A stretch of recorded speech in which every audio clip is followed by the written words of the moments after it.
Hello दोस्तों, स्वागत है आपका हमारे YouTube channel Bihar board study with VK में।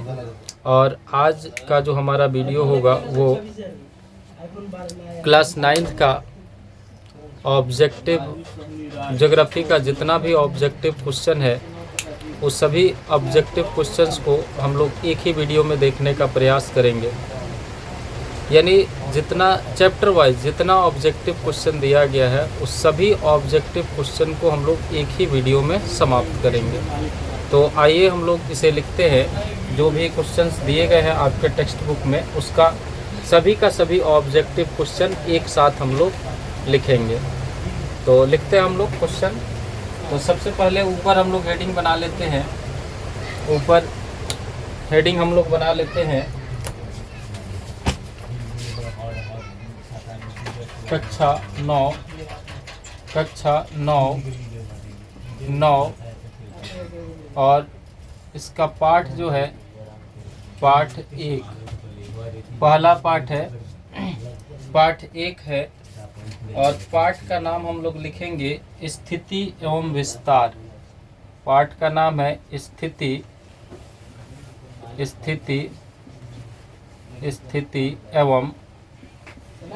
एवं विस्तार। स्थिति एवं विस्तार। स्थिति एवं विस्तार। और इस पाठ में जितने भी प्रश्न दिए गए हैं उन सभी प्रश्नों को हम लोग देखते हैं। तो इसका जो पहला क्वेश्चन दिया गया है वो है क्षेत्रफल की दृष्टि से। पहला क्वेश्चन है क्षेत्रफल की दृष्टि से। क्षेत्रफल की दृष्टि से। क्षेत्रफल की दृष्टि से। क्षेत्रफल की दृष्टि से भारत का विश्व में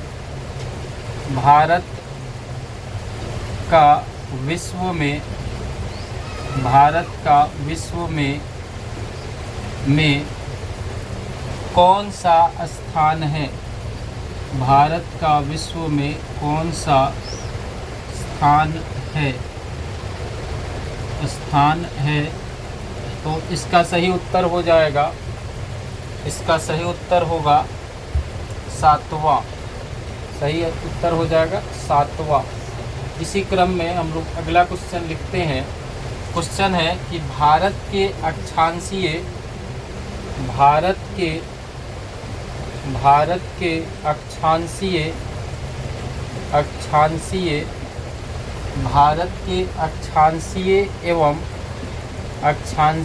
एवं देशांतरीय विस्तार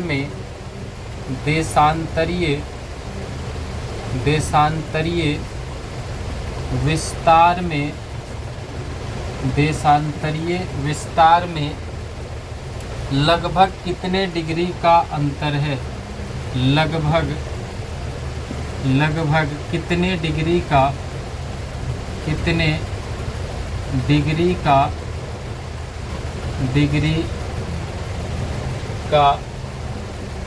अंतर है। भारत के अक्षांशीय एवं देशांतरीय विस्तार में लगभग कितने डिग्री का अंतर है। इसका सही उत्तर हो जाएगा 30 डिग्री। सही उत्तर हो जाएगा 30 डिग्री। अब अगला क्वेश्चन हम लोग देखते हैं। लिखा हुआ है भारत की मानक मध्यायन रेखा। भारत की मानक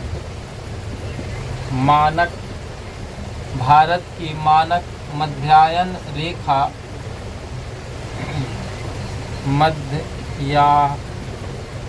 मध्याह्न रेखा का मान है। तो भारत की मानक मध्याह्न रेखा का मान, भारत की मानक मध्याह्न रेखा का मान 82 डिग्री 30 मिनट है। 82 डिग्री 30 मिनट, यानी हम इसे 82.5 डिग्री भी कह सकते हैं। अगला क्वेश्चन है भारत की स्थलीय सीमा रेखा, भारत की स्थलीय सीमा रेखा, स्थलीय सीमा रेखा, भारत की स्थलीय सीमा रेखा तटीय सीमा रेखा के तटीय सीमा रेखा के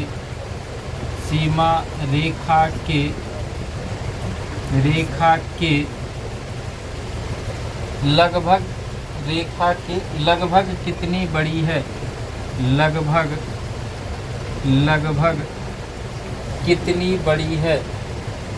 कितनी बड़ी है, बड़ी है। इसका सही उत्तर हो जाएगा 2 गुनी या दुगुनी। इसका सही उत्तर हो जाएगा दुगुनी। अगला क्वेश्चन, और इस चैप्टर का लास्ट ऑब्जेक्टिव क्वेश्चन है भारत एवं चीन के बीच की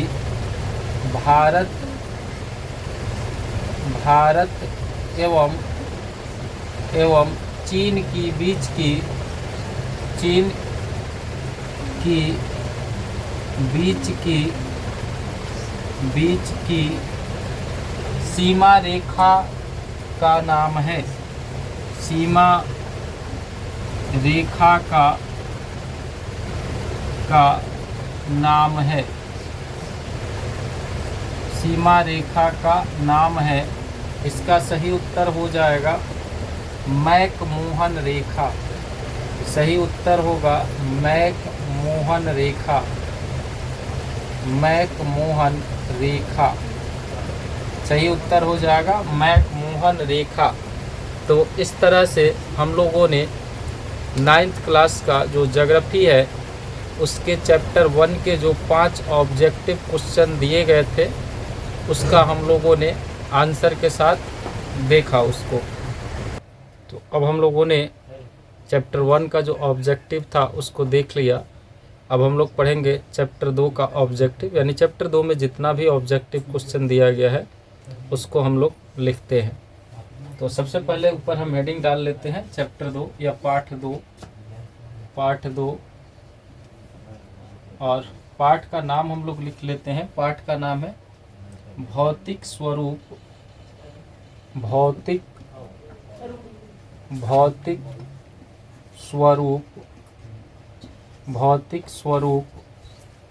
संरचना एवं उचावच। संरचना एवं उचावच। संरचना एवं उचावच। तो अब जो है इसमें जितने भी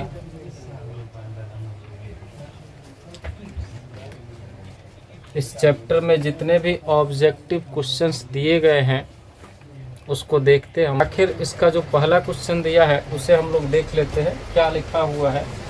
पहला क्वेश्चन है कि निम्नलिखित में से कौन सी चोटी भारत में स्थित नहीं है। पहला क्वेश्चन है निम्नलिखित में से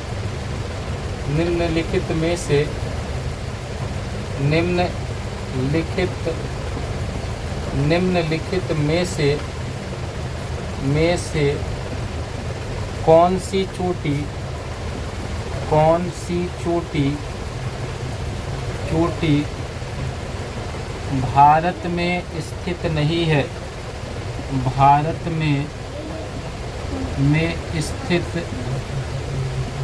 स्थित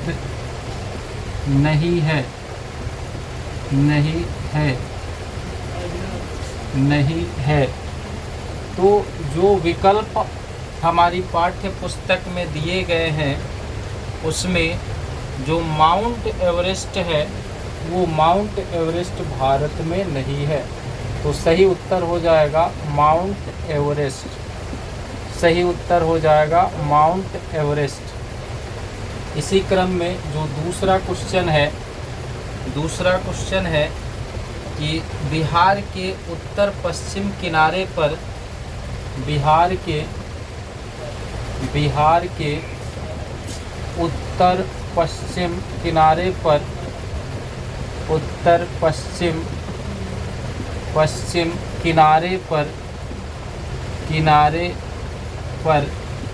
बिहार के उत्तर पश्चिम किनारे पर हिमालय की कौन सी श्रेणी है?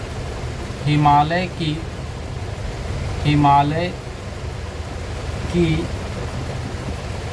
कौन सी श्रेणी है? हिमालय की कौन सी श्रेणी है? कौन सी श्रेणी है? बिहार के उत्तर पश्चिम किनारे पर हिमालय की कौन सी श्रेणी है? तो इसका सही उत्तर हो जाएगा शिवालिक। इसका सही उत्तर होगा शिवालिक। सही उत्तर होगा शिवालिक। अगला क्वेश्चन और तीसरा नंबर क्वेश्चन है हिमालय के निर्माण में कौन सा सिद्धांत सर्वमान्य है? हिमालय के निर्माण में हिमालय के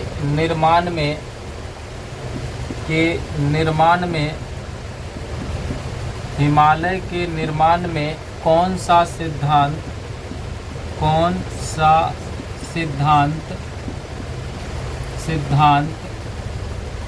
सर्वमान्य है? कौन सा सिद्धांत सर्वमान्य है? सर्वमान्य है। हिमालय के निर्माण में कौन सा सिद्धांत सर्वमान्य है? तो इसका सही उत्तर हो जाएगा प्लेट विवर्तनिक सिद्धांत। प्लेट विवर्तनिक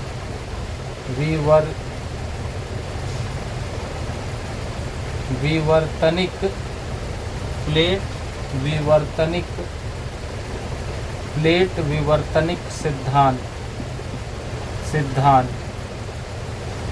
अगला क्वेश्चन और 4 नंबर क्वेश्चन है। चौथा क्वेश्चन है सैडल चोटी की ऊंचाई है। सैडल चोटी की ऊंचाई है। सैडल चोटी की ऊंचाई है।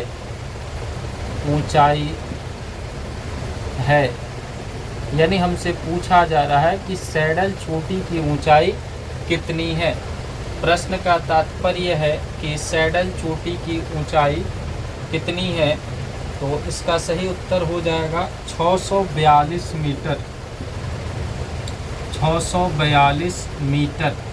अगला क्वेश्चन और इस चैप्टर 2 का ये लास्ट क्वेश्चन है भारत का सबसे प्राचीन भूखंड है। भारत का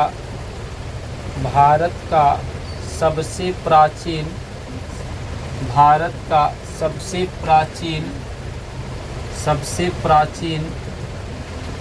भूखंड है।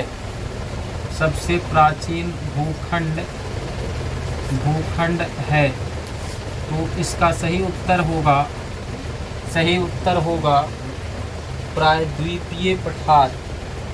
प्रायद्वीपीय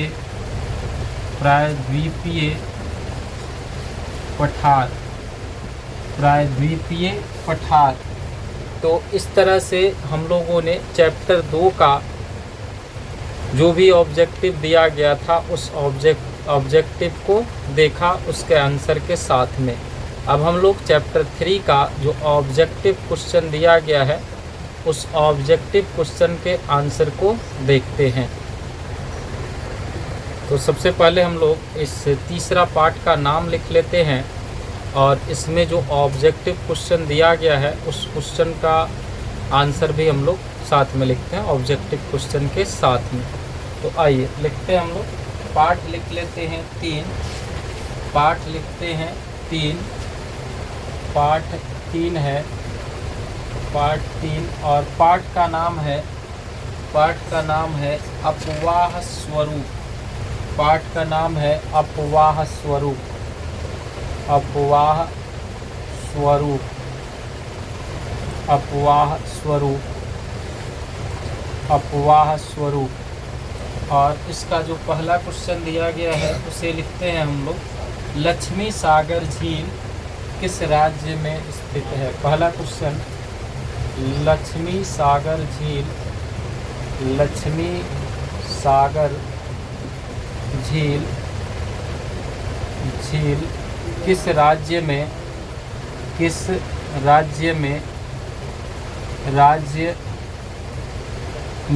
स्थित है? लक्ष्मी सागर झील किस राज्य में स्थित है? तो इसका सही उत्तर हो जाएगा बिहार। बिहार, यानी लक्ष्मी सागर झील जो है बिहार में स्थित है।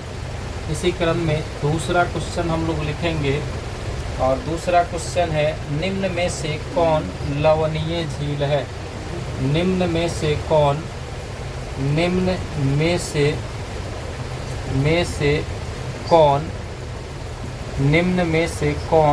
लवणीय झील है? लवणीय झील है। निम्न में से कौन?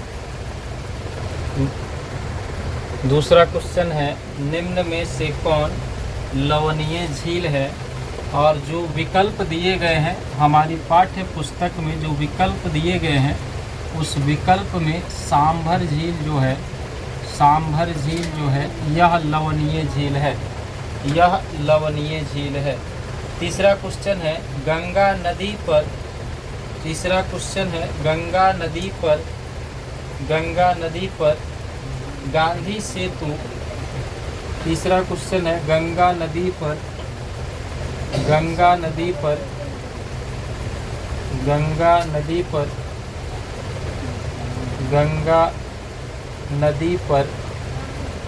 गांधी सेतु गंगा नदी पर गांधी सेतु किस शहर के निकट अवस्थित है? किस शहर के निकट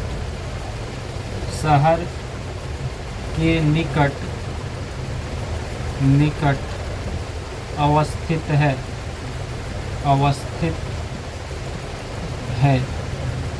किस शहर के निकट अवस्थित है? तो इसका सही उत्तर हो जाएगा, इसका सही उत्तर होगा पटना। इसका सही उत्तर होगा पटना। चौथा क्वेश्चन है कौन सी नदी भ्रंश घाटी से होकर बहती है? कौन सी नदी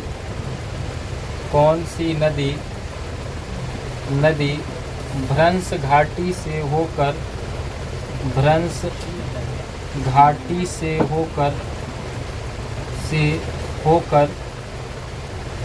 कौन सी नदी भ्रंश घाटी से होकर बहती है? कौन सी नदी भ्रंश घाटी से होकर बहती है? और इस पाठ्य पुस्तक में जो विकल्प दिए गए हैं उस विकल्प में तापी नदी जो है वह भ्रंश घाटी से होकर बहती है। तापी नदी भ्रंश घाटी से होकर बहती है। अगला क्वेश्चन है कौन सी नदी अगला क्वेश्चन कौन सी नदी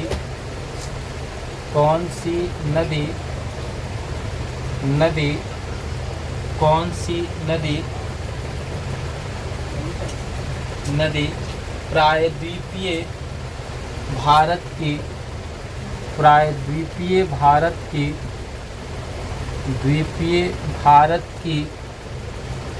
भारत की सबसे लंबी नदी है? कौन सी नदी प्रायद्वीपीय भारत की सबसे लंबी नदी है, लंबी नदी है। कौन सी नदी प्रायद्वीपीय भारत की सबसे लंबी नदी है? तो इसका सही उत्तर हो जाएगा गोदावरी। सही उत्तर हो जाएगा गोदावरी, गोदावरी। सही उत्तर हो जाएगा गोदावरी। अगला क्वेश्चन, अगला क्वेश्चन और क्वेश्चन है सिंधु जल समझौता कब हुआ था? सिंधु जल समझौता, जल समझौता, समझौता कब हुआ था? कब हुआ था? हुआ था। तो सिंधु जल समझौता कब हुआ था? इसका सही उत्तर हो जाएगा 1960 ईस्वी। 1960 ईस्वी। सिंधु जल समझौता 1960 ईस्वी में हुआ था। अगला क्वेश्चन, सांगपो किस नदी का उपनाम है? सांगपो, सांगपो किस नदी का, किस नदी का उपनाम है? उपनाम है। सांगपो किस नदी का उपनाम है? इसका सही उत्तर हो जाएगा ब्रह्मपुत्रा। ब्रह्मपुत्र,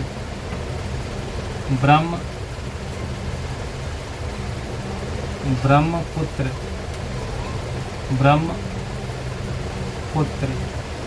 इसका सही उत्तर हो जाएगा ब्रह्मपुत्र। अगला क्वेश्चन, इनमें से कौन गर्म जल का जलप्रपात है? इनमें से गर्म जल का क्वेश्चन है। इनमें से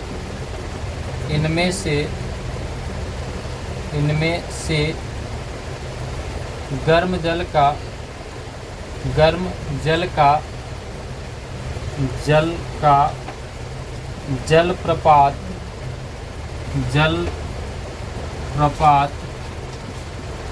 जलप्रपात कौन है?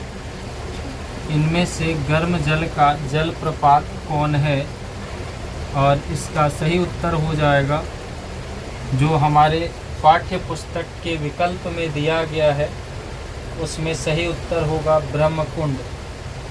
इस पाठ्य पुस्तक के विकल्प में जो ब्रह्मकुंड दिया है, ब्रह्मकुंड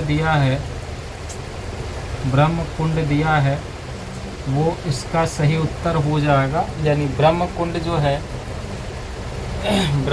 जो है वो गर्म जल का जलप्रपात है। अगला क्वेश्चन, कोसी नदी का उद्गम स्थल है। कोसी नदी का उद्गम स्थल है। उद्गम स्थल है।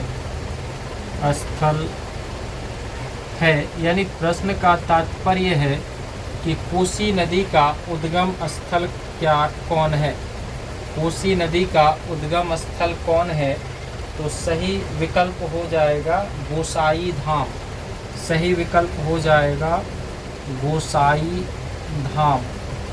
सही विकल्प हो जाएगा गोसाई धाम। यानी गोसाई धाम से कोसी नदी निकलती है। गोसाई धाम से कोसी नदी निकलती है। तो इस तरह से हम लोगों ने जो है 3 पार्ट को पढ़ा। यानी 3 पार्ट का जो ऑब्जेक्टिव क्वेश्चंस था उसके आंसर के साथ हम लोगों ने पढ़ा। तो अब आगे जो है हम लोग चौथे पार्ट का ऑब्जेक्टिव पढ़ते हैं। अब हम लोग जो है इसका पार्ट 4 जो है उसका ऑब्जेक्टिव पढ़ेंगे। उसमें क्या दिया है तो उसका आंसर के साथ में हम लोग लिखते हैं बोर्ड पर। आइए देखते हैं।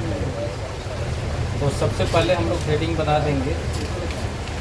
हेडिंग बनाएंगे पार्ट 4। हेडिंग बना देते हैं हम लोग पार्ट 4। पार्ट 4 और पार्ट का नाम हम लोग लिख देते हैं जलवायु।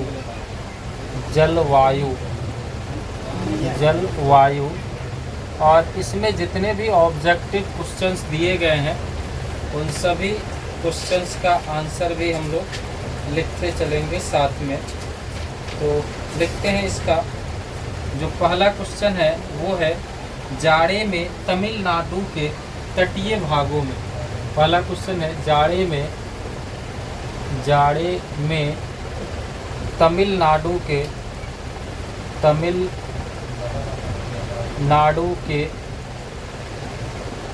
तटीय भाग में तमिलनाडु के तटीय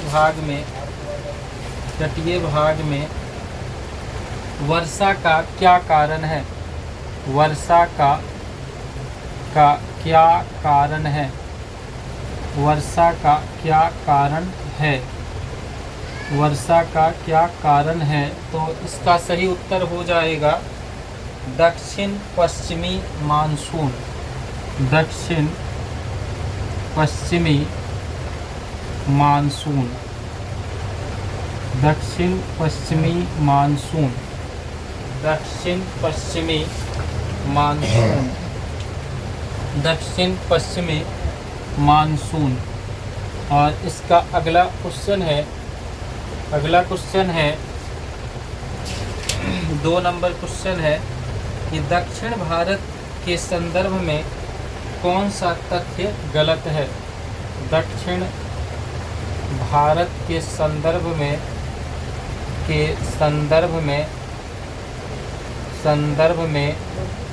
कौन सा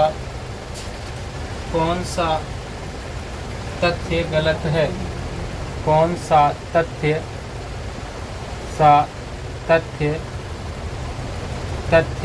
गलत है? गलत है। दक्षिण भारत के संबंध में कौन सा तथ्य गलत है? इसका सही उत्तर हो जाएगा जो हमारे विकल्प में दिया गया है। क्वेश्चन के विकल्प में दैनिक तापांतर कम होता है। दैनिक तापांतर कम होता है। कम होता है। ये जो विकल्प दिया गया है ये गलत है। ये विकल्प गलत है। तीसरा क्वेश्चन हम लोग लिखते हैं। तीसरा क्वेश्चन है जब सूर्य कर्क रेखा पर सीधा चमकता है। जब सूर्य कर्क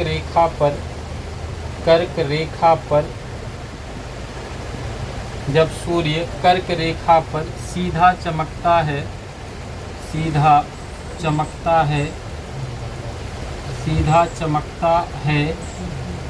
जब सूर्य कर्क रेखा पर सीधा चमकता है तो उसका क्या प्रभाव होता है? तो उसका क्या प्रभाव होता है? तो उसका क्या प्रभाव होता है? तो इसका जो सही उत्तर होगा वो होगा उत्तर पश्चिमी भारत में निम्न वायु दाब रहता है। उत्तर पश्चिमी भाग में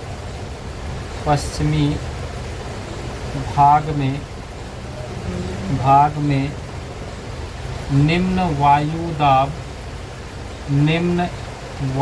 दाब रहता है। निम्न वायु दाब रहता है। अगला क्वेश्चन 4 नंबर क्वेश्चन है। 4 नंबर क्वेश्चन है विश्व में सबसे अधिक वर्षा किस स्थान पर होती है? विश्व में सबसे अधिक वर्षा किस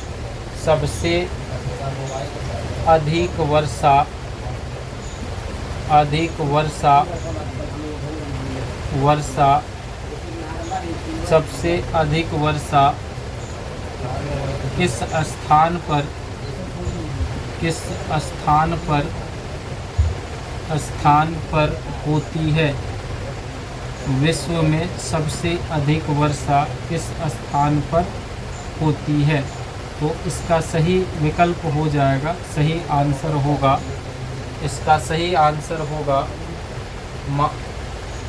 मासीन राम, मासीन राम, मासीन राम,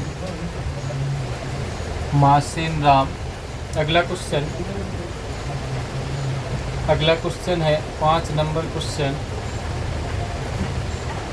मई महीने में पश्चिम बंगाल में, मई महीने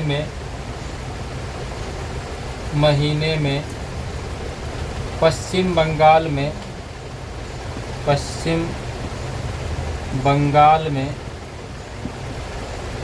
पश्चिम बंगाल में, मई महीने में पश्चिम बंगाल में चलने वाली धूल भरी आंधी को क्या कहते हैं? चलने वाली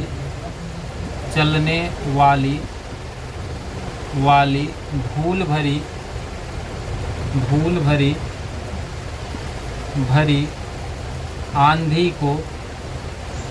आंधी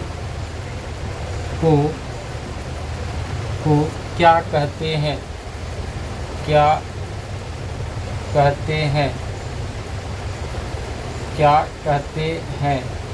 इसका सही उत्तर हो जाएगा काल वैसाखी, काल वैसाखी, काल वैसाखी। अगला क्वेश्चन 6 नंबर क्वेश्चन है। भारत के दक्षिण पश्चिम मानसून का भारत में दक्षिण पश्चिम मानसून का आगमन कब से होता है? दक्षिण पश्चिम भारत में दक्षिण पश्चिम में मानसून का आगमन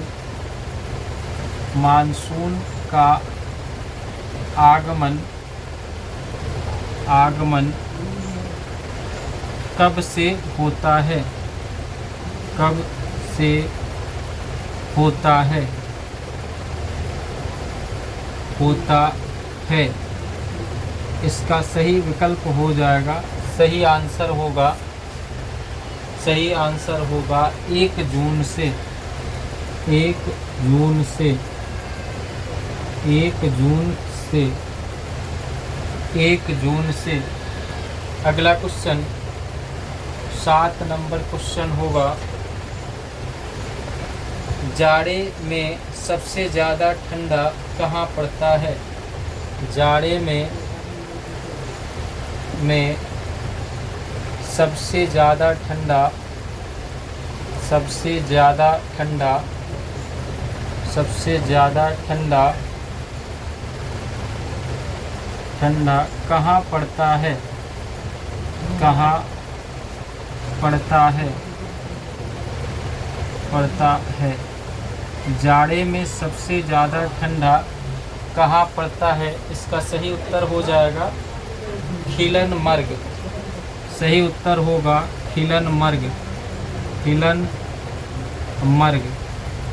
जो विकल्प दिया है उसमें सही विकल्प होगा खिलनमर्ग।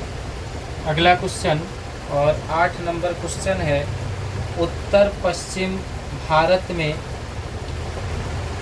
उत्तर पश्चिम भारत में, उत्तर पश्चिम भारत में, उत्तर पश्चिम भारत में शीतकालीन वर्षा का क्या कारण है? शीतकालीन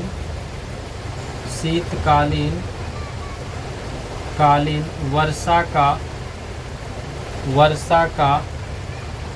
क्या कारण है? का क्या कारण है? क्या कारण है? क्या कारण है? क्वेश्चन है उत्तर पश्चिम भारत में शीतकालीन वर्षा का क्या कारण है? सही उत्तर हो जाएगा दक्षिण पश्चिमी मानसून, सही उत्तर होगा दक्षिण पश्चिमी मानसून। दक्षिण पश्चिमी मानसून। दक्षिण पश्चिमी मानसून सही उत्तर हो जाएगा दक्षिण पश्चिमी मानसून। दक्षिण पश्चिमी मानसून। एक और प्रश्न है, ग्रीष्म ऋतु का कौन सा स्थानीय तूफान है? पहले इसे हम मिटा देते हैं। आप लोग इसे जो है स्क्रीनशॉट ले करके या फिर वीडियो को रोक करके आप लोग प्रश्न को या फिर उत्तर को जो है लिख लीजिएगा। एक प्रश्न बचा हुआ है जिसे हम इसको मिटा के फिर से उसको लिख देते हैं। इस पार्ट का एक क्वेश्चन बचा हुआ है, उसे हम इसे पहले मिटा देते हैं फिर लिख देते हैं। आप लोग जो है वीडियो को रोक के या फिर स्क्रीनशॉट लेके ये सब उतार लीजिएगा। तो मिटाते हैं हम इसको और अगला क्वेश्चन लिखते हैं 8-9 नंबर। पहले मिटा दिया जाए इसे, क्योंकि बोर्ड पर जगह कम पड़ गया इसलिए मिटाना पड़ेगा। और लिखते हैं हम लोग इसको।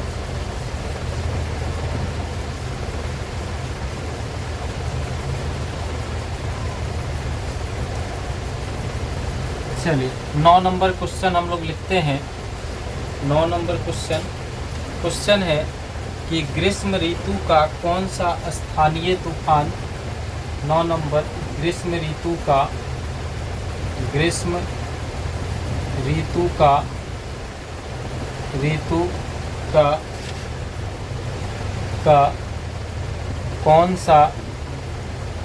कौन सा स्थानीय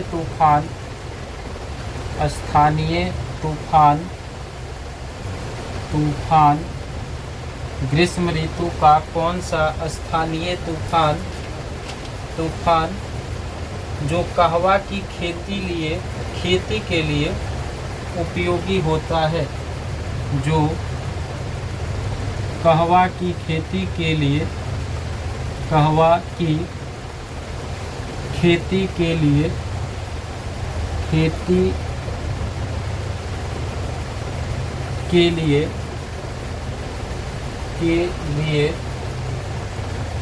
उपयोगी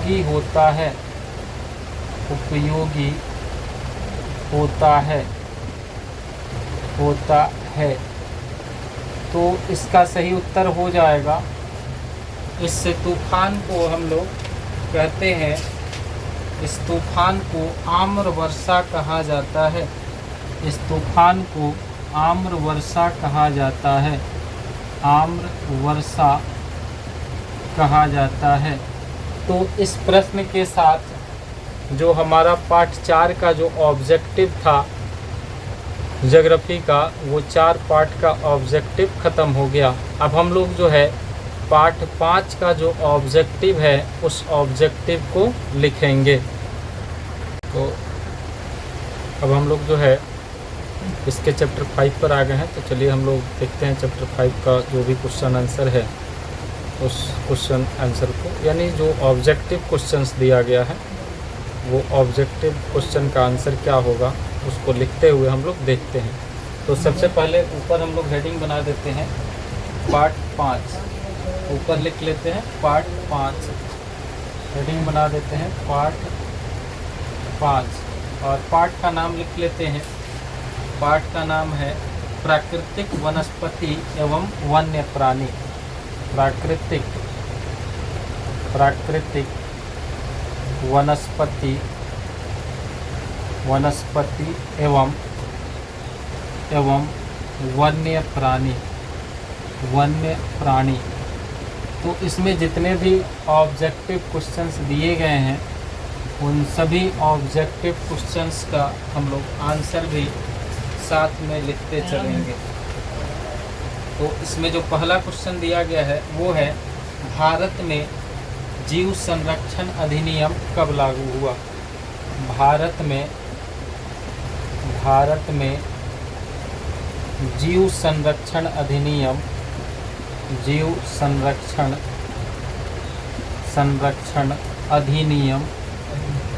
अधिनियम, जीव संरक्षण अधिनियम कब लागू हुआ? कब लागू हुआ? कब लागू हुआ? और इसका सही आंसर हो जाएगा कि इसका सही आंसर हो जाएगा 1972। सही आंसर होगा 1972 ईस्वी। यानी 1972 ईस्वी में भारत में जीव संरक्षण अधिनियम लागू हुआ। दूसरा क्वेश्चन, भरतपुर पक्षी विहार कहाँ स्थित है? दूसरा क्वेश्चन, भरतपुर पक्षी विहार भरतपुर पक्षी विहार कहाँ स्थित है? कहाँ स्थित है? स्थित है। तो इसका सही उत्तर हो जाएगा, इसका सही उत्तर होगा राजस्थान।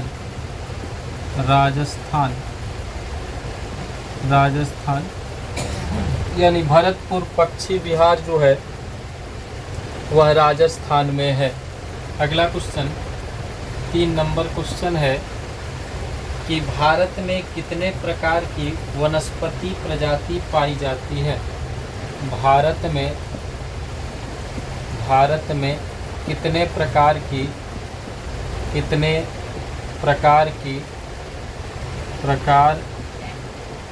की वनस्पति प्रजातियाँ वनस्पति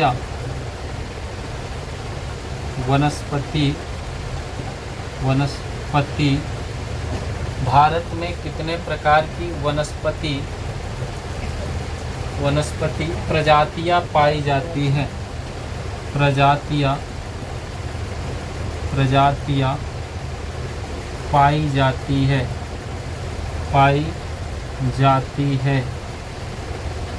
जाती है।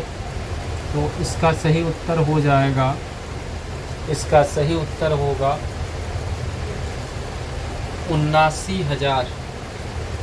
79,000। यानी भारत में 79,000 प्रकार की वनस्पति प्रजातियाँ पाई जाती है। तो इस पाठ में यानी चैप्टर 5 में जो है 3 ही ऑब्जेक्टिव क्वेश्चन दिए गए थे, और अब हम लोग जो है पार्ट 6 का ऑब्जेक्टिव क्वेश्चन आंसर के साथ में लिखते हैं। तो सबसे पहले हम लोग पार्ट का नाम लिख देते हैं। तो पार्ट 6 का नाम क्या है? तो पार्ट 6 का नाम है जनसंख्या। पार्ट 6 लिख देते हैं, ऊपर हेडिंग बना लेते हैं पार्ट 6। और इसका नाम है जनसंख्या। अब इसमें जो है जितने भी ऑब्जेक्टिव क्वेश्चंस दिए गए हैं उन सभी ऑब्जेक्टिव क्वेश्चंस का आंसर हम लोग लिखेंगे। तो सबसे पहले क्वेश्चन लिख लेते हैं। हमारा पहला क्वेश्चन है, भारत में सर्वाधिक साक्षरता दर किस राज्य की है? पहला क्वेश्चन, भारत में सर्वाधिक साक्षरता दर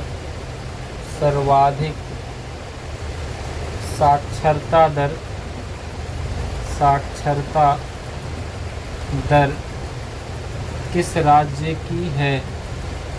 किस राज्य की है? तो इसका सही उत्तर हो जाएगा केरल। इसका सही उत्तर होगा केरल। सही उत्तर होगा केरल। अगला क्वेश्चन और 2 नंबर क्वेश्चन है। 2 नंबर क्वेश्चन है कि भारत की औसत आयु संरचना क्या है? भारत की औसत आयु संरचना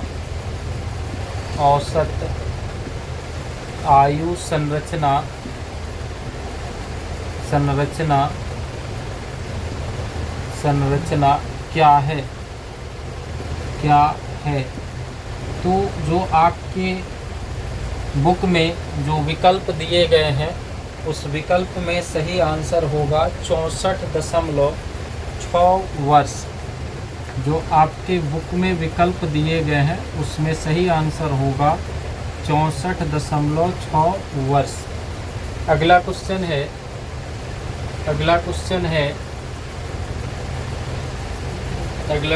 है 2001 ईस्वी की जनगणना में 2001 ईस्वी की जनगणना में 2001 ईस्वी की जनगणना में 1000 पुरुषों पर 1000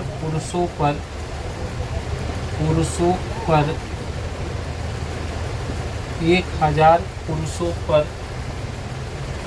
पर महिलाओं के अनुपात की क्या स्थिति है? महिलाओं के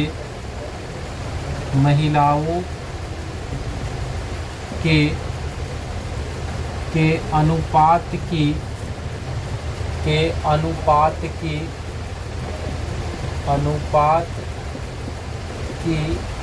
क्या स्थिति है? महिलाओं के अनुपात की क्या स्थिति है? इसका सही आंसर हो जाएगा 2001 की जनगणना के अनुसार 990 महिलाएं।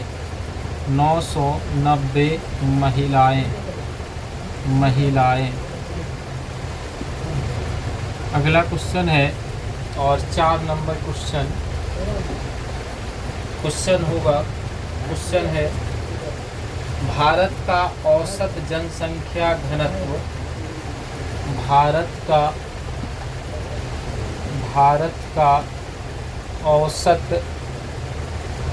औसत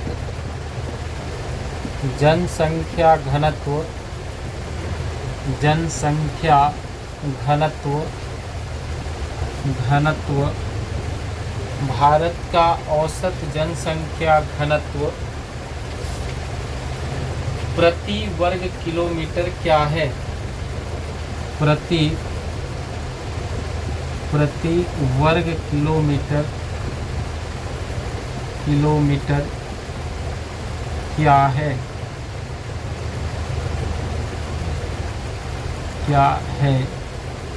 इसका सही उत्तर हो जाएगा, इसका सही उत्तर होगा 302 व्यक्ति। 302 व्यक्ति। तो आपकी पाठ्य पुस्तक में जो चैप्टर 6 में ज्योग्राफी के चैप्टर 6 में मात्र 4 ही ऑब्जेक्टिव क्वेश्चन दिए गए हैं और उसका आंसर हम लोगों ने लिखा। अब हम लोग देखते हैं कि चैप्टर 7 में कितने ऑब्जेक्टिव क्वेश्चन दिए गए हैं और उसका भी आंसर हम लोग लिखते हैं। तो चैप्टर 7 जो हमारा दिया गया है पाठ्य पुस्तक में वह भारत के पड़ोसी देशों से संबंधित है और अलग अलग पड़ोसी देशों को जो है अलग अलग खंडों में करके दिया गया है। उनकी जो भौगोलिक स्थिति है उसके विषय में दी गई है। तो इसको अलग अलग खंडों में दिया गया है। जैसे नेपाल के बारे में पढ़ना है हमें, बांग्लादेश के बारे में पढ़ना है हमें, भूटान के बारे में पढ़ना है, पाकिस्तान के बारे में पढ़ना है। तो सभी में अलग अलग ऑब्जेक्टिव क्वेश्चन दिए गए हैं। तो बारी बारी से हम लोग जो अलग अलग खंड में जो दिए गए हैं देश, उन देशों से जो है ऑब्जेक्टिव क्वेश्चन पूछे गए हैं उसका आंसर हम लोग लिखते हैं।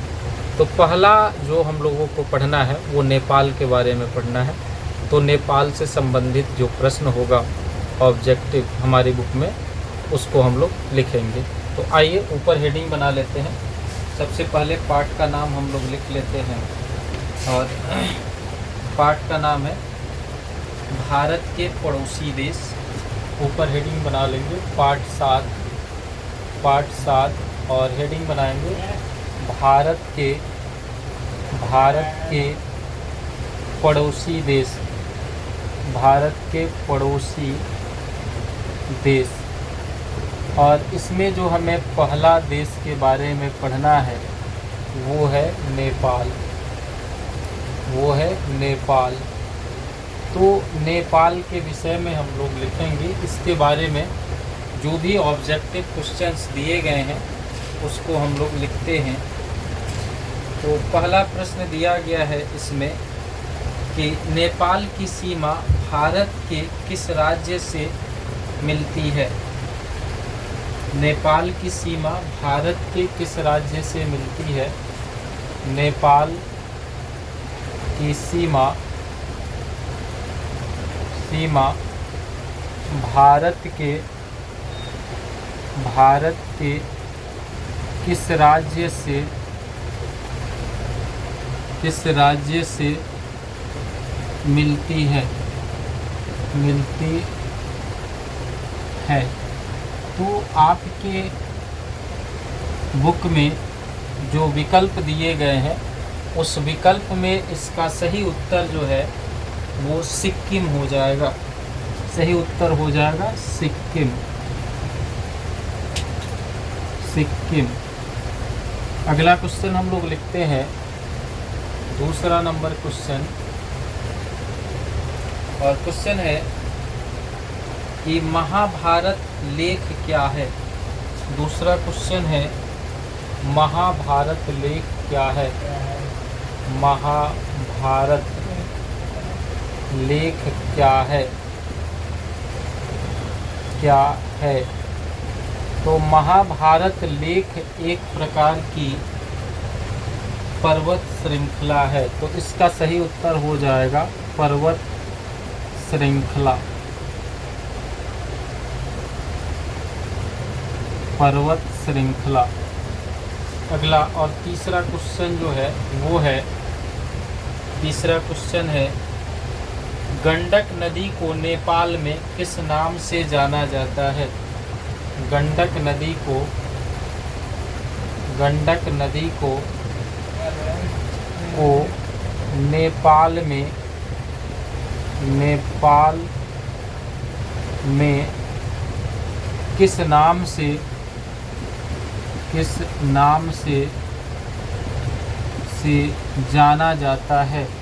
से जाना जाता है। गंडक नदी को नेपाल में किस नाम से जाना जाता है। इसका सही उत्तर हो जाएगा नारायणी। यानी गंडक नदी को नेपाल में नारायणी नाम से जाना जाता है। अब इसका 7 का जो ये पहला खंड था इसमें हम लोगों को नेपाल के विषय में पढ़ना था। इसका जो अगला खंड है खंड 2, इसमें हमें भूटान के बारे में पढ़ना है। यानी जब हम खंड 2 हेडिंग बनाएंगे और इसमें लिखेंगे भूटान के विषय में इसमें हमें पढ़ना है। और इससे संबंधित जो पहला क्वेश्चन है वो है भूटान की राजधानी कहाँ है। पहला क्वेश्चन है भूटान की राजधानी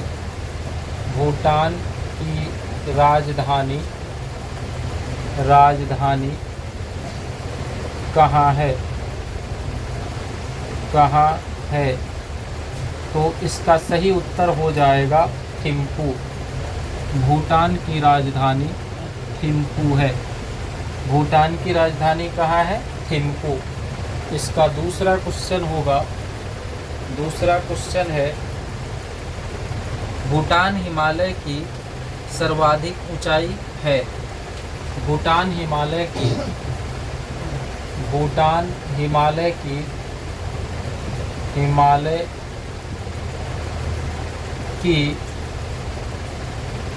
सर्वाधिक ऊंचाई है। सर्वाधिक ऊंचाई है। यानी भूटान हिमालय की सर्वाधिक ऊंचाई कितनी है। तो इसका सही उत्तर होगा 7,554 मीटर। 7,554 मीटर। 7,554 मीटर। अगला क्वेश्चन 3 नंबर क्वेश्चन है इसमें 3 नंबर क्वेश्चन है, भूटान में औसत वार्षिक वर्षा होती है। भूटान में औसत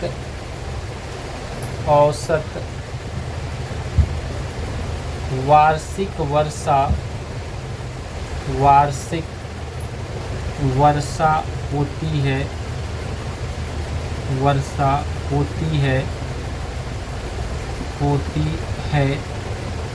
इसका सही उत्तर हो जाएगा, इसका सही उत्तर होगा 250 सेंटीमीटर। 250 सेंटीमीटर। 250 सेंटीमीटर। अगला क्वेश्चन है, भूटान के कितने प्रतिशत क्षेत्र पर वनों का विस्तार है? भूटान के कितने प्रतिशत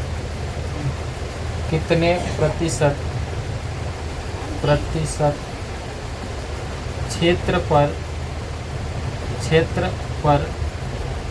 वनों का विस्तार है? वनों का विस्तार है। भूटान के कितने प्रतिशत क्षेत्र पर वनों का विस्तार है? इसका सही उत्तर हो जाएगा 70%। सही उत्तर होगा 70%। अगला क्वेश्चन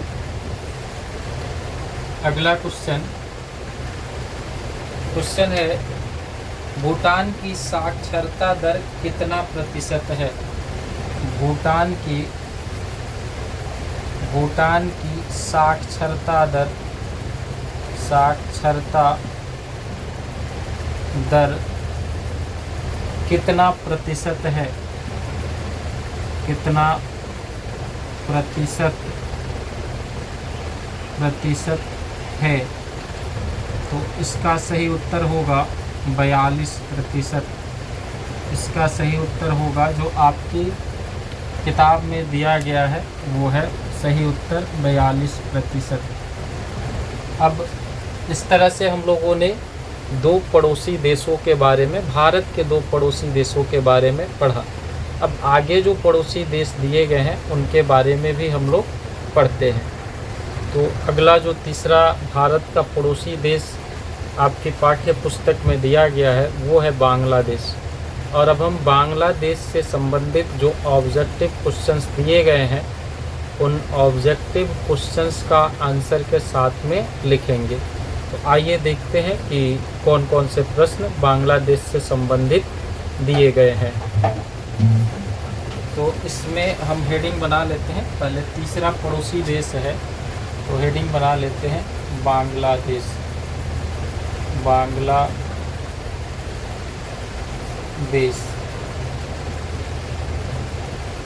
तो पहला क्वेश्चन इसका हो जाएगा। पहला क्वेश्चन है कि बांग्लादेश का पूर्व नाम क्या था? पहला क्वेश्चन है, बांग्लादेश का पूर्व नाम क्या था? बांग्लादेश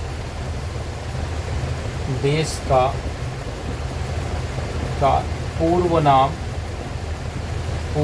नाम क्या था? तो इसका सही उत्तर हो जाएगा पूर्वी पाकिस्तान। बांग्लादेश का पूर्व नाम पूर्वी पाकिस्तान था। पूर्वी पाकिस्तान। अगला क्वेश्चन 2 नंबर क्वेश्चन है कि भारत के साथ बांग्लादेश की स्थलीय सीमा कितनी लंबी है? भारत के साथ बांग्लादेश की स्थलीय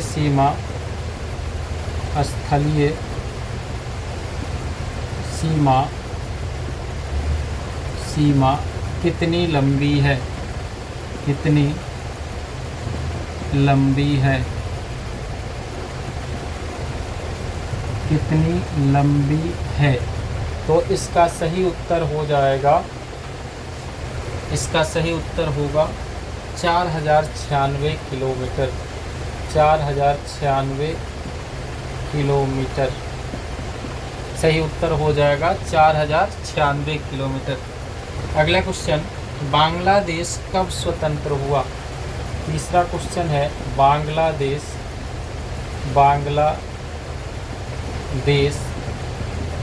कब स्वतंत्र हुआ?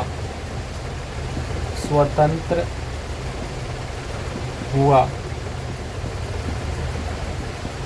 बांग्लादेश कब स्वतंत्र हुआ?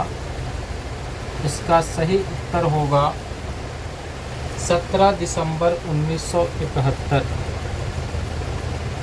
17 दिसंबर 1971। 17 दिसंबर 1971। अगला क्वेश्चन, बांग्लादेश एशिया महाद्वीप के किस भाग में है? बांग्लादेश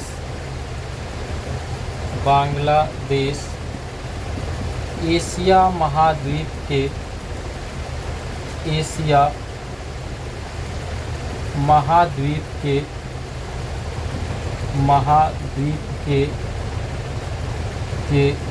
किस भाग में है? किस भाग में है? बांग्लादेश एशिया महादेश के या एशिया महाद्वीप के किस भाग में है? इसका सही उत्तर हो जाएगा पूर्वी भाग। सही उत्तर होगा पूर्वी भाग। अगला और 5 नंबर क्वेश्चन है, ब्रह्मपुत्र नदी को बांग्लादेश में किस नाम से जाना जाता है? ब्रह्मपुत्र नदी को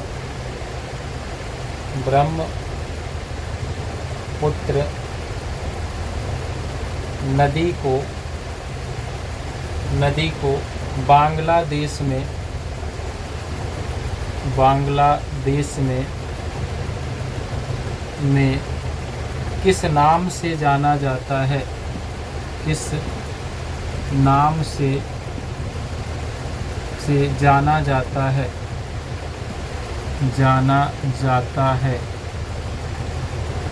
बांग्लादेश में ब्रह्मपुत्र नदी को किस नाम से जाना जाता है? इसका सही उत्तर हो जाएगा जमुना। सही उत्तर होगा जमुना। यानी जमुना नाम से ब्रह्मपुत्र नदी को बांग्लादेश में जाना जाता है। तो इस क्रम में जो चैप्टर 7 में भारत के पड़ोसी देश दिए गए थे, उसमें हम लोगों ने तीसरे पड़ोसी देश बांग्लादेश के बारे में पढ़ा। अब आगे जो पड़ोसी देश दिया गया है उसके बारे में भी जो ऑब्जेक्टिव क्वेश्चंस दिए गए हैं उसे हम लोग लिख लेते हैं। तो अगला जो भारत का पड़ोसी देश है जिसे हम लोग पढ़ने वाले हैं वो है श्रीलंका। और श्रीलंका से संबंधित जितने भी ऑब्जेक्टिव क्वेश्चंस दिए गए हैं उन सभी ऑब्जेक्टिव क्वेश्चंस को हम लोग लिख लेते हैं आंसर के साथ में। तो आइए देखते हैं कौन सा जो है प्रश्न दिया गया है। तो सबसे पहले हम लोग हेडिंग बना लेते हैं। चौथा है हमारा, चौथा है और ये है श्रीलंका।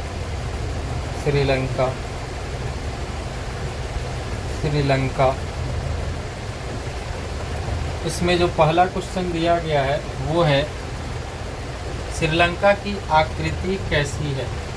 पहला क्वेश्चन है श्रीलंका की आकृति कैसी है। तो इसका सही उत्तर हो जाएगा अंडाकार। सही उत्तर होगा अंडाकार। अगला दूसरा क्वेश्चन है पिदूर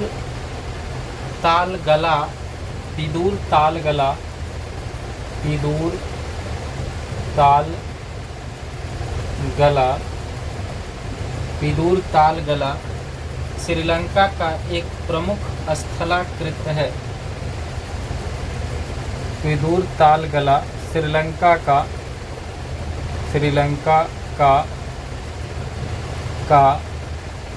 एक प्रमुख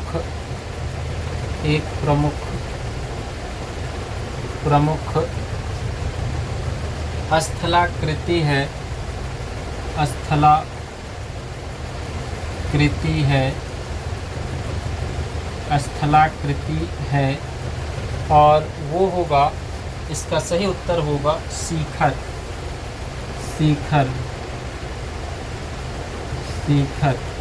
अगला तीसरा क्वेश्चन है। श्रीलंका की राजधानी है। श्रीलंका की राजधानी है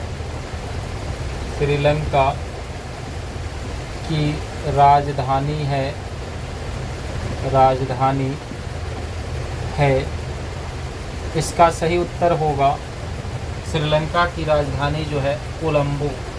सही उत्तर होगा कोलंबो। अगला क्वेश्चन है, भारत से श्रीलंका को अलग करता है। भारत से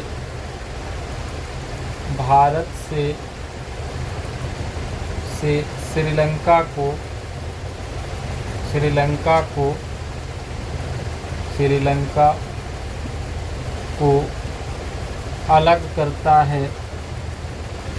अलग करता है तो इसका सही उत्तर होगा पाक जल संधि।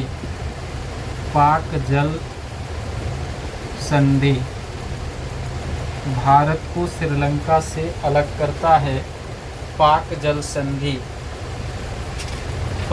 संधि। अगला क्वेश्चन है, श्रीलंका में लोकतंत्र की स्थापना कब हुई। 5वां क्वेश्चन है, श्रीलंका में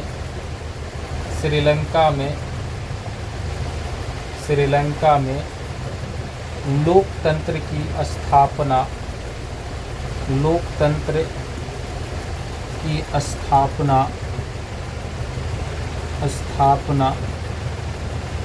कब हुई। श्रीलंका में लोकतंत्र की स्थापना कब हुई। इसका सही उत्तर होगा 1948 ईस्वी में। 1948 ईस्वी में। तो इस तरह से हम लोगों ने एक और पड़ोसी देश के बारे में पढ़ा जो ऑब्जेक्टिव क्वेश्चन दिया गया था। तो अगला जो पड़ोसी देश है उसके विषय में भी हम लोग पढ़ लेते हैं कि आखिर वहाँ से जो है किस तरह का प्रश्न पूछा गया है। तो अगला जो पड़ोसी देश है वो है पाकिस्तान। इसे मिटा देते हैं हम लोग और अगला लिख लेते हैं। अगला हम लोग लिखेंगे और अगला पड़ोसी देश है पाकिस्तान।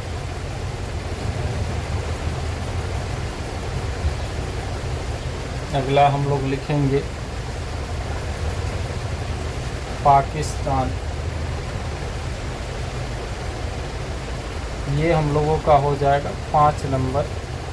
और इसके बारे में ये कौन सा पड़ोसी देश है, ये है पाकिस्तान। तो पाकिस्तान से संबंधित जो ऑब्जेक्टिव क्वेश्चन दिया गया है वो है पाकिस्तान का सबसे बड़ा हवाई अड्डा कहाँ है। पहला क्वेश्चन है पाकिस्तान का सबसे बड़ा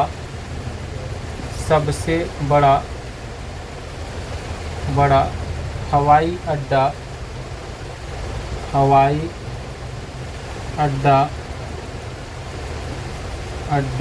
कहाँ है। पाकिस्तान का सबसे बड़ा हवाई अड्डा कहाँ है। तो इसका सही उत्तर हो जाएगा, इसका सही उत्तर होगा कराची। सही उत्तर होगा कराची।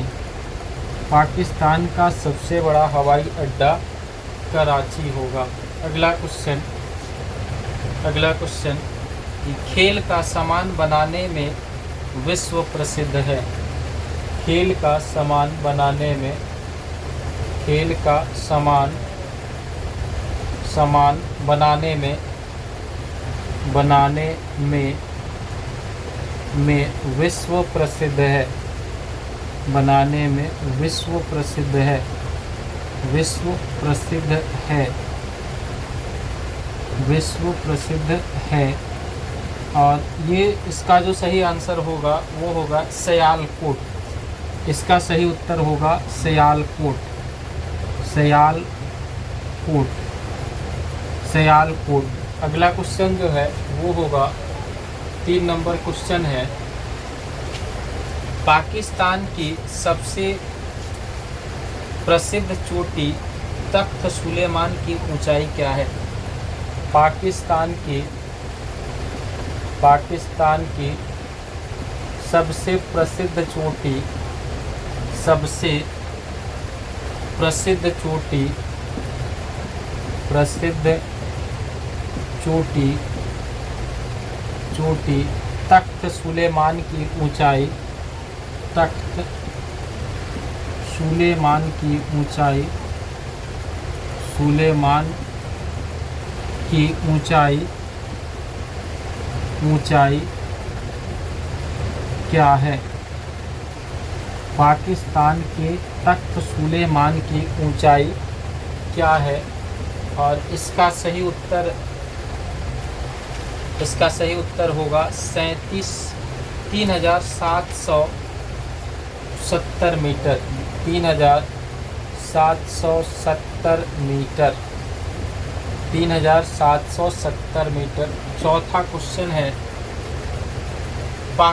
सिंधु नदी बहती है। चौथा क्वेश्चन है, सिंधु नदी बहती है। सिंधु नदी बहती है। इसका सही उत्तर हो जाएगा उत्तर से दक्षिण। सही उत्तर होगा उत्तर से दक्षिण। उत्तर से दक्षिण। और इस तरह से हम लोगों ने पाकिस्तान से संबंधित जो ऑब्जेक्टिव क्वेश्चन दिए गए थे उसको भी हम लोगों ने देखा। तो अब जो चैप्टर 8 है वो चैप्टर 8 में जो ऑब्जेक्टिव क्वेश्चंस दिए गए हैं उसको भी हम लोग लिख लेते हैं। तो आइए पहले इसे हम लोग मिटा देते हैं, फिर लिखते हैं। फिर हम लोग लिखते हैं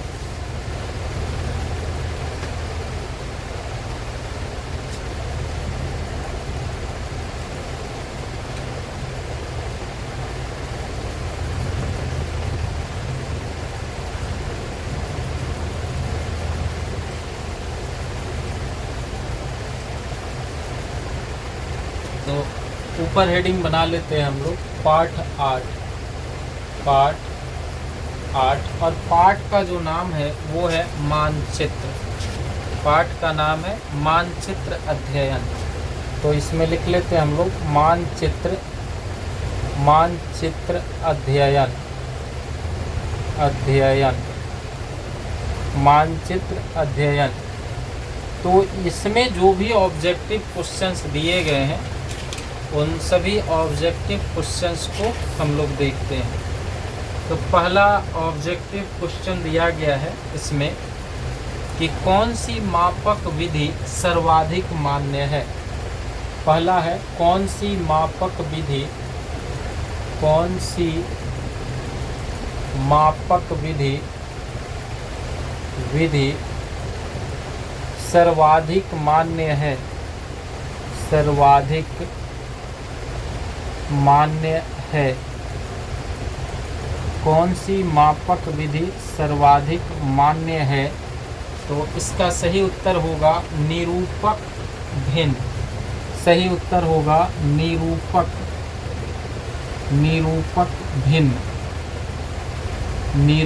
भिन्न। अगला दूसरा क्वेश्चन है,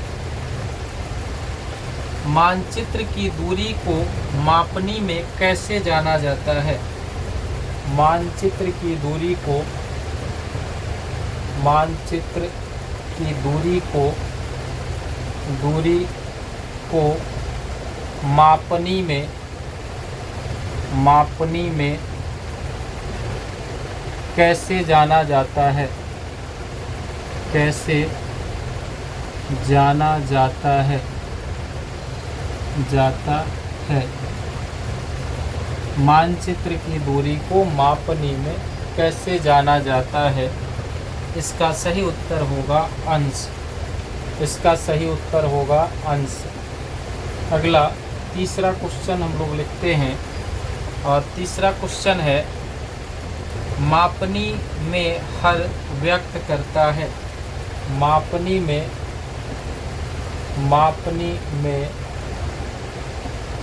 हर व्यक्त करता है। यानी मापनी में हर जो है वह किस चीज़ को व्यक्त करता है? तो इसका सही उत्तर होगा धरातल की दूरी। धरातल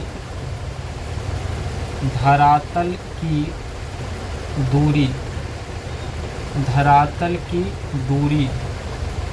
अगला क्वेश्चन है 4 नंबर क्वेश्चन है। 4 नंबर क्वेश्चन है निम्न में से किस मापनी के द्वारा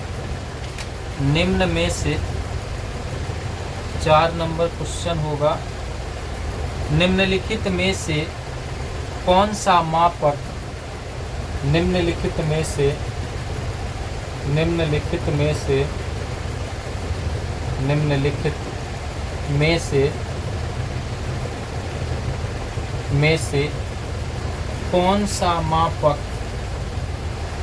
कौन सा मापक निरूपक भिन्न का है? निरूपक भिन्न का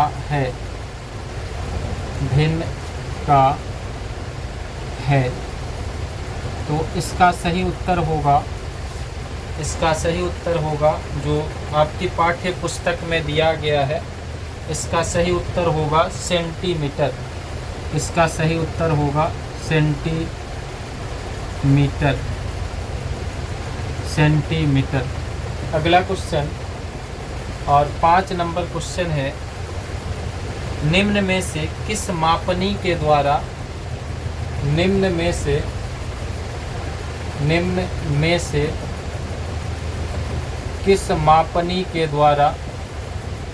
किस मापनी के द्वारा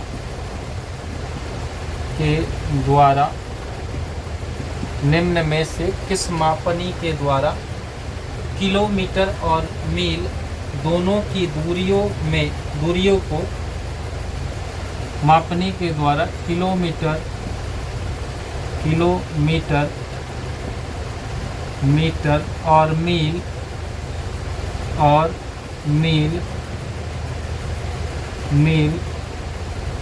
दोनों की दूरियों को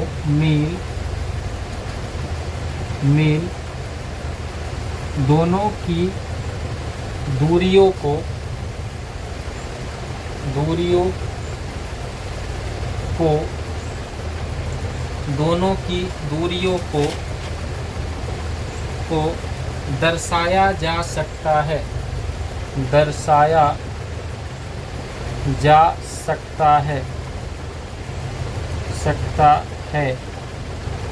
तो इसका सही उत्तर हो जाएगा तुलनात्मक मापनी। तुलनात्मक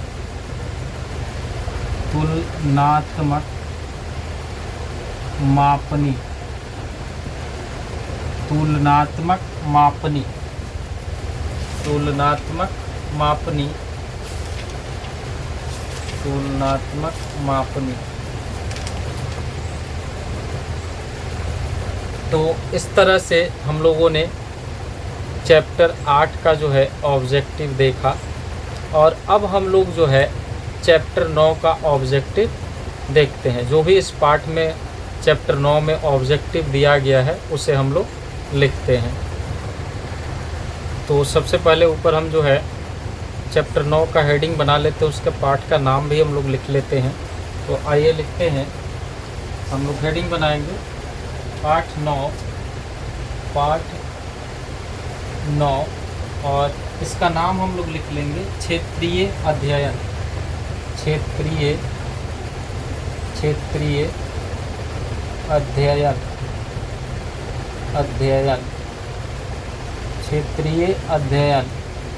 तो इसमें जो भी ऑब्जेक्टिव क्वेश्चंस दिए गए हैं उस ऑब्जेक्टिव क्वेश्चंस को हम लोग लिख लेते हैं।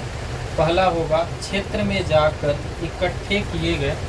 पहला क्वेश्चन है क्षेत्र में जाकर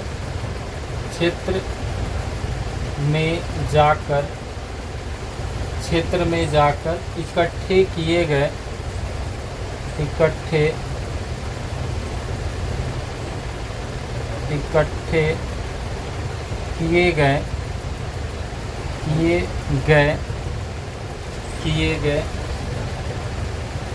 आंकड़ों को क्या कहा जाता है?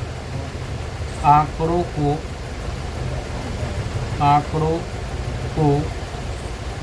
क्या कहा जाता है?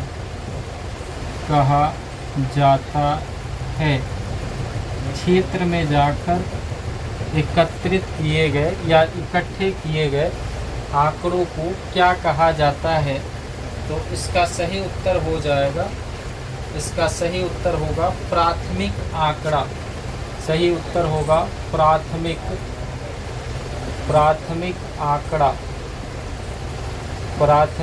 आंकड़ा।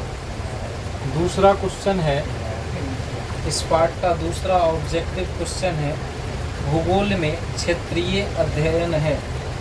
भूगोल में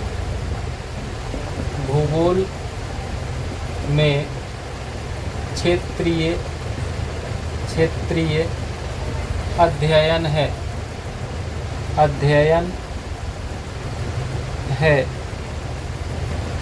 तो भूगोल में क्षेत्रीय अध्ययन एक उपागम है। इसका सही उत्तर हो जाएगा एक उपागम। तो इस चैप्टर 9 में मात्र 2 ही ऑब्जेक्टिव दिया गया था और उसका आंसर हम लोगों ने लिखा। अब हम लोग चैप्टर 10 में जो ऑब्जेक्टिव दिए गए हैं, ऑब्जेक्टिव क्वेश्चंस, उसको हम लोग लिखते हैं आंसर के साथ में।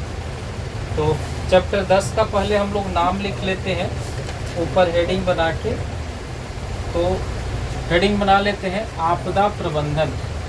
पाठ 10 है और इस पाठ का नाम हम लोग लिख लेते हैं आपदा प्रबंधन एक परिचय। आपदा प्रबंधन एक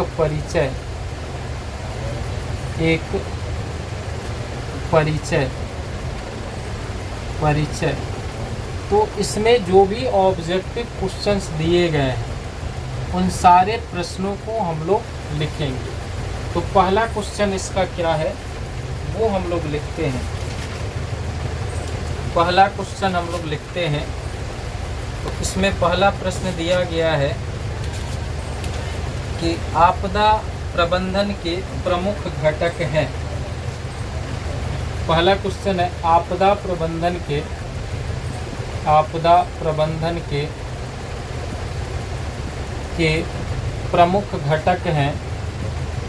प्रमुख घटक हैं। तो इसका सही उत्तर हो जाएगा आपदा के पूर्व सामुदायिक स्तर पर तैयारी करना। आपदा के पूर्व सामुदायिक स्तर पर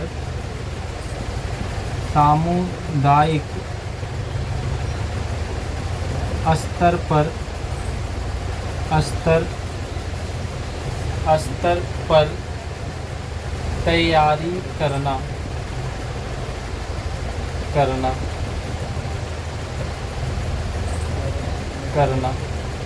इसी पाठ का दूसरा क्वेश्चन है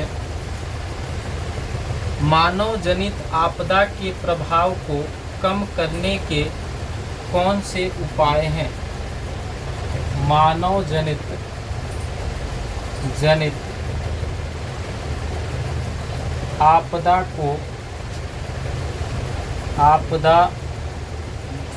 मानव जनित आपदा को कम करने के कौन से उपाय हैं, कौन से उपाय हैं। तो इसका सही उत्तर होगा जो आपके पाठ्य पुस्तक में दिया गया है, वो है सामुदायिक जागरूकता पर ध्यान देना। सही उत्तर होगा सामुदायिक जागरूकता पर ध्यान देना।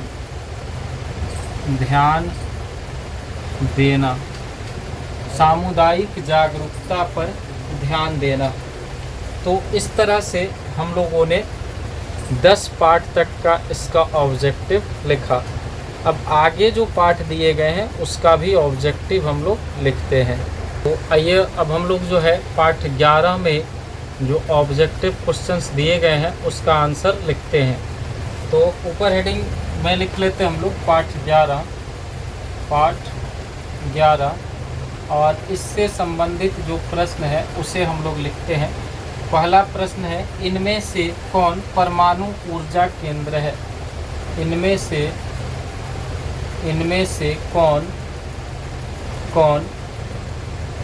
कौन परमाणु ऊर्जा केंद्र है। इनमें से कौन परमाणु ऊर्जा केंद्र है। तो आपकी जो पाठ्य पुस्तक में विकल्प दिया गया है इसमें कैगा जो है, कैगा परमाणु ऊर्जा केंद्र है। इसमें कैगा परमाणु ऊर्जा केंद्र है। अगला प्रश्न है हिरोशिमा किस देश में है। हिरोशिमा किस देश में है। किस देश में है। तो इसका सही उत्तर हो जाएगा जापान। इसका सही उत्तर होगा जापान। अगला क्वेश्चन है परमाणु विस्फोट से बचने के लिए परमाणु विस्फोट से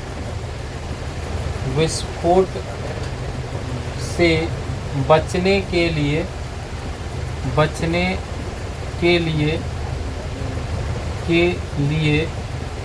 परमाणु विस्फोट से बचने के लिए सर्वप्रथम प्रतीक चिन्ह का विकास सर्वप्रथम प्रतीक चिन्ह का विकास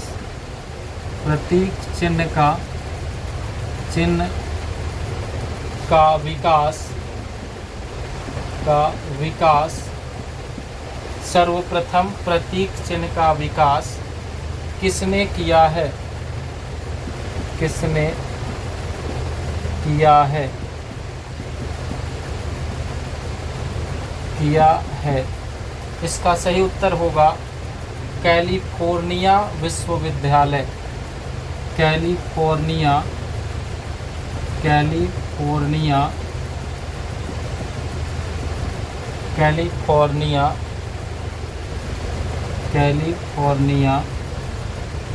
विश्वविद्यालय।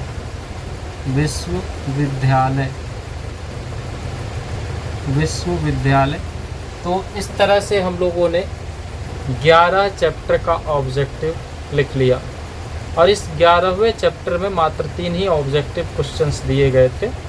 तो अब आइए हम लोग आगे जो दिया गया है उसको लिखते हैं अगले पाठ का।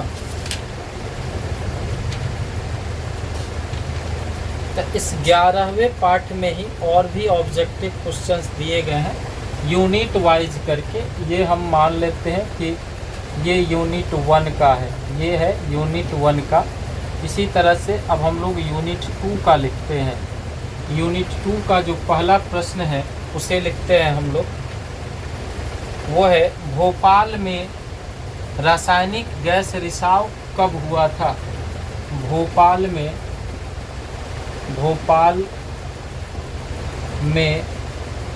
रासायनिक गैस रिसाव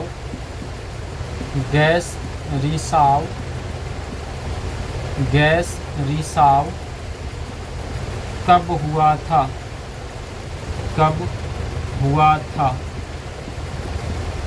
भोपाल में रासायनिक गैस रिसाव कब हुआ था? इसका सही उत्तर होगा 1984 ईस्वी। अगला क्वेश्चन है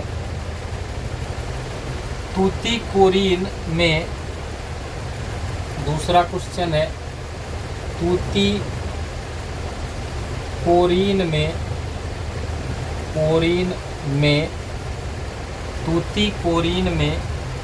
1957 ईस्वी में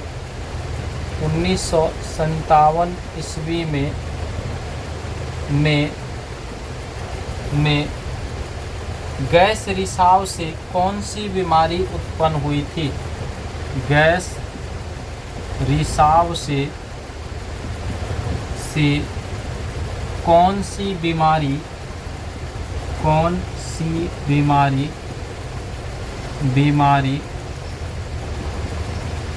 उत्पन्न हुई थी?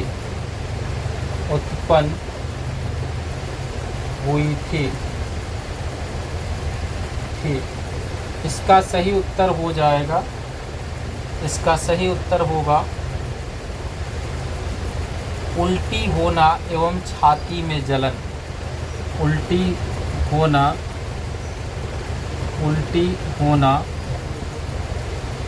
एवं छाती में जलन।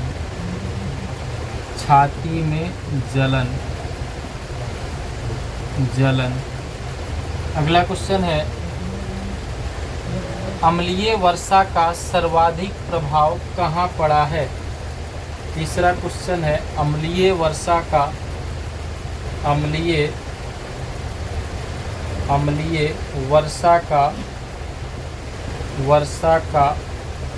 सर्वाधिक प्रभाव कहाँ पड़ा है? सर्वाधिक प्रभाव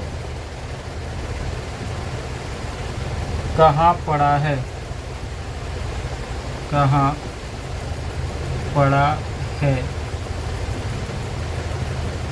अम्लीय वर्षा का सर्वाधिक प्रभाव कहाँ पड़ा है?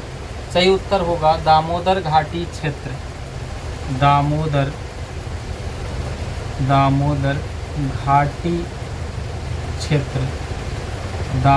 घाटी क्षेत्र। और इस तरह से हम लोगों ने जो 11 पार्ट है उसका दूसरा यूनिट भी समाप्त किया। अब 11 पार्ट में और भी यूनिट है तो इसे भी हम लोग देखते हैं। तीसरा यूनिट की तरफ हम लोग देखते हैं कि अब तीसरे यूनिट में क्या क्वेश्चन दिया गया, उसको कैसे हमें लिखना है। तो पहले इसे हम लोग मिटा देते हैं, फिर तीसरे यूनिट को हम लोग देखते हैं।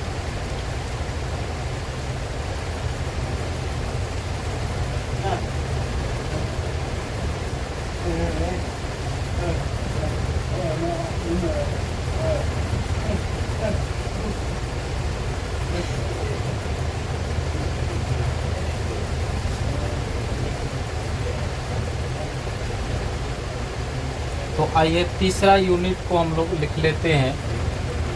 तीसरा यूनिट को हम लोग लिखते हैं और इस तीसरे यूनिट में जो पहला क्वेश्चन दिया गया है वो है डेंगू बीमारी का क्या कारण है?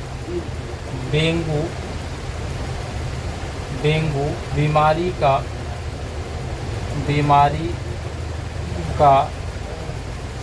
क्या कारण है? क्या कारण है? डेंगू बीमारी का क्या कारण है? तो इसका सही जो विकल्प होगा जो आपके पुस्तक में दिया गया है वो विकल्प है बाढ़ आने से। बाढ़ आने से। आने से। अगला क्वेश्चन है एंथ्रेक्स क्या है। दूसरा क्वेश्चन है एंथ्रेक्स क्या है। एंथ्रेक्स क्या है। एंथ्रेक्स क्या है। तो इसका सही उत्तर हो जाएगा युद्धपोत। सही उत्तर होगा युद्धपोत। युद्धपोत इसका सही उत्तर हो जाएगा युद्धपोत। अगला क्वेश्चन है कि भारत में एड्स से लगभग कितने प्रतिशत लोग प्रभावित हैं। सॉरी, प्रतिशत नहीं है। तीसरा क्वेश्चन है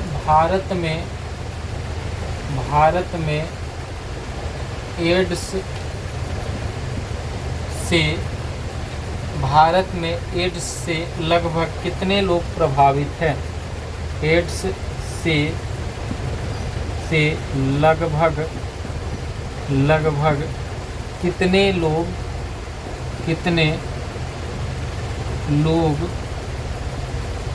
प्रभावित हैं। तो इसका सही उत्तर हो जाएगा 30 लाख। इसका सही उत्तर होगा 30 लाख।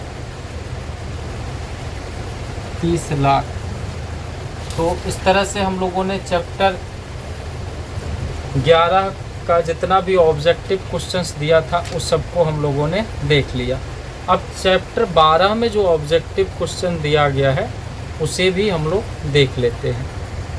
तो अब इस क्रम में हम लोग जो है चैप्टर 12 में जो ऑब्जेक्टिव क्वेश्चंस दिए गए हैं उसका आंसर हम लोग देखते हैं। तो सबसे पहले हम लोग हेडिंग बना लेते हैं चैप्टर 12 और जो पार्ट का नाम है उसे भी हम लोग लिख लेते हैं। आइए लिखते हैं हम लोग।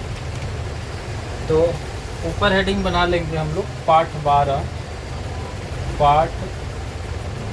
12 और पार्ट का नाम है सामान्य आपदाएं निवारण एवं नियंत्रण। सामान्य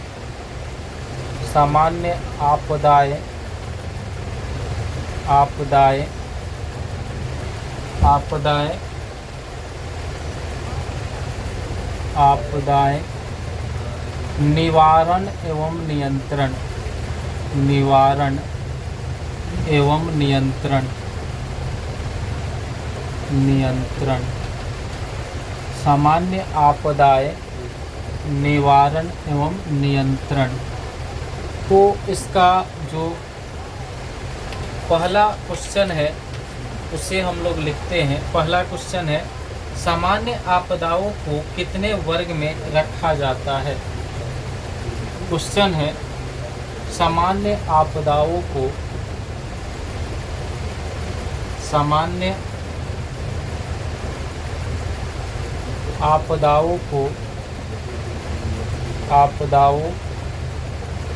वर्ग में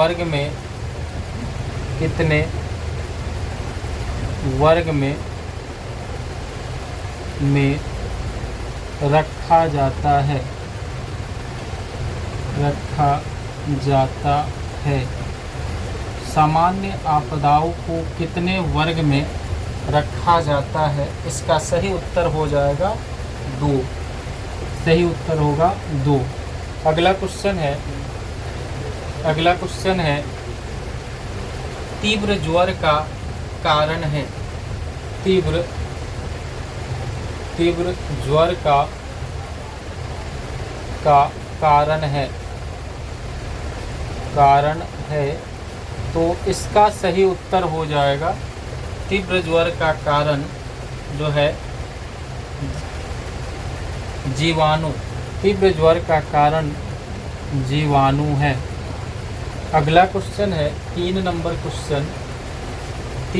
क्वेश्चन है कि नगरों में सड़क कहाँ से पार करनी चाहिए। नगरों में सड़क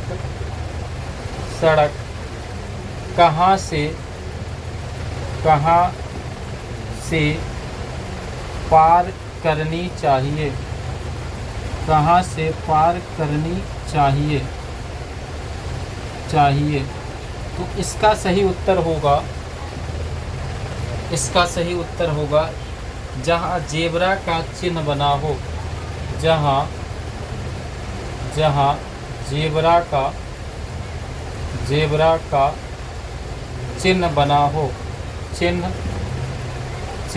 बना हो, जहाँ जेब्रा का चिन्ह बना हो, जहाँ जेब्रा का चिन्ह बना हो। अगला क्वेश्चन है, पैदल चलते समय सड़क पर चलना आदर्श है। अगला क्वेश्चन है, पैदल चलते समय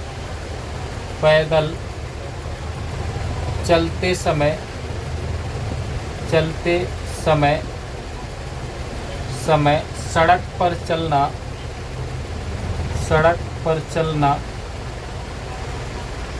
चलना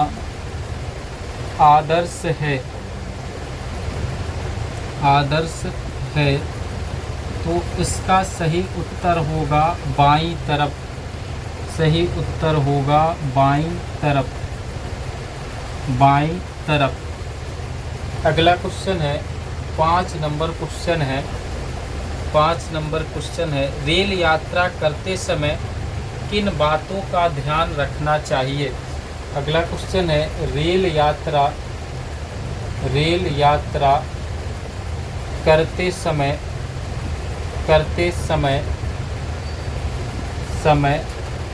किन बातों का ध्यान रखना चाहिए, किन बातों का ध्यान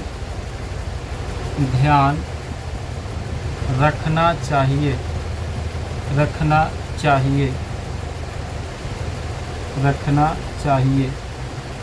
रेल यात्रा करते समय किन बातों का ध्यान रखना चाहिए, इसका सही उत्तर होगा रेल यात्रा के दौरान ज्वलनशील पदार्थ नहीं ले जाना चाहिए। रेल यात्रा के दौरान ज्वलनशील पदार्थ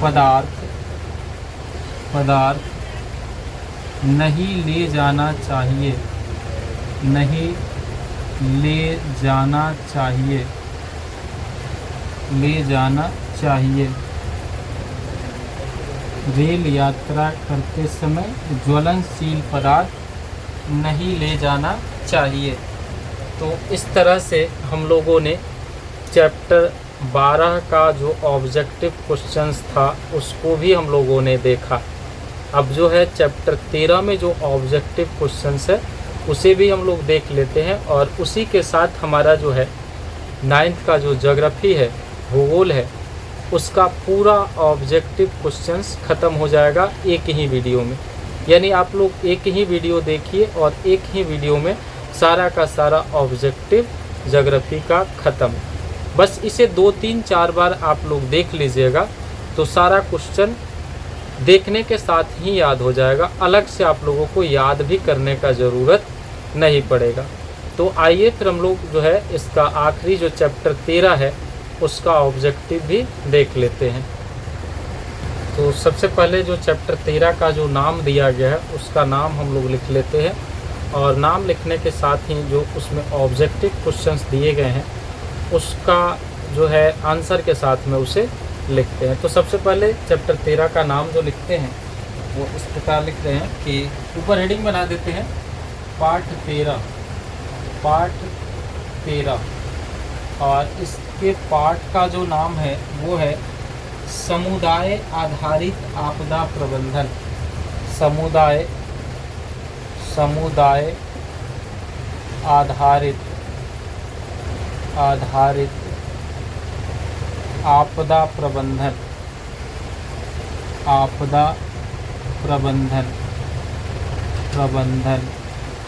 समुदाय आधारित आपदा प्रबंधन। और इसमें जो पहला क्वेश्चन दिया गया है उसे हम लोग लिखते हैं, पहला क्वेश्चन है आपदा प्रबंधन के 3 प्रमुख अंगों में। पहला क्वेश्चन है आपदा प्रबंधन के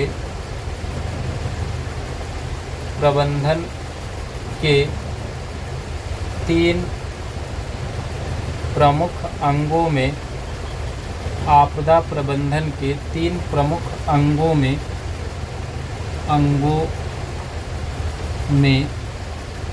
आपदा प्रबंधन के 3 प्रमुख अंगों में कौन एक निम्नलिखित शामिल नहीं है?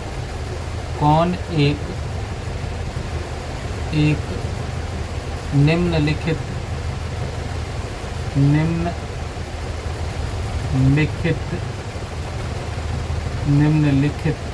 शामिल नहीं है? निम्नलिखित शामिल नहीं है। तो इसका सही उत्तर हो जाएगा जो आपकी पाठ्य पुस्तक में दी गई है, वो हो जाएगा आपदा के बाद निश्चिंत रहना। आपदा के बाद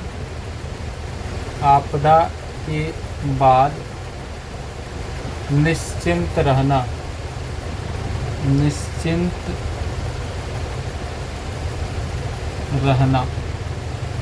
आपदा के बाद निश्चिंत रहना।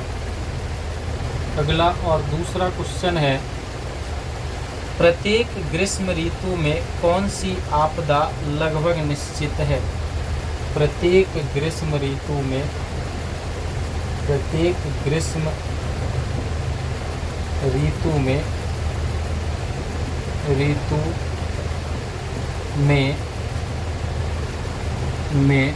कौन सी आपदा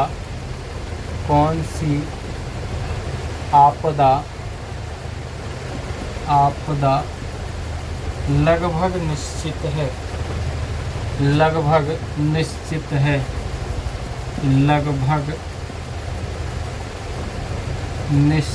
है? लगभग निश्चित है।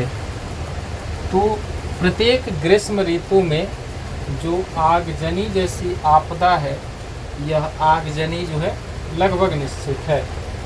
आगजनी, इसका सही उत्तर हो जाएगा आगजनी। तीसरा क्वेश्चन सामुदायिक प्रबंधन के अंतर्गत निम्नलिखित में से सामुदायिक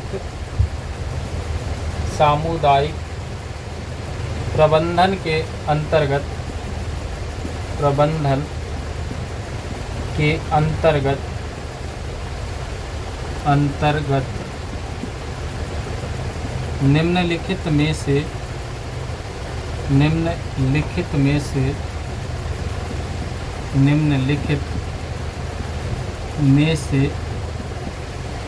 निम्नलिखित में से कौन एक प्राथमिक क्रियाकलाप में शामिल नहीं है? कौन एक प्राथमिक क्रियाकलाप में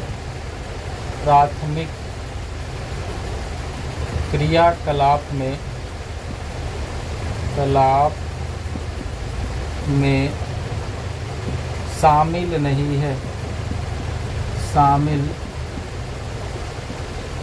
है? प्राथमिक क्रियाकलाप में शामिल नहीं है। इसका सही उत्तर हो जाएगा आपदा की जानकारी प्रशासन तंत्र को नहीं देना। आपदा की जानकारी, सही उत्तर हो जाएगा आपदा की जानकारी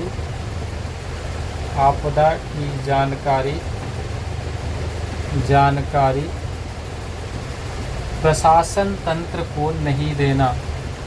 प्रशासन तंत्र को नहीं देना। आपदा की जानकारी प्रशासन तंत्र को नहीं देना। अगला क्वेश्चन है 4 नंबर क्वेश्चन है ग्रामीण आपदा प्रबंधन समिति के ग्रामीण आपदा प्रबंधन आपदा प्रबंधन समिति के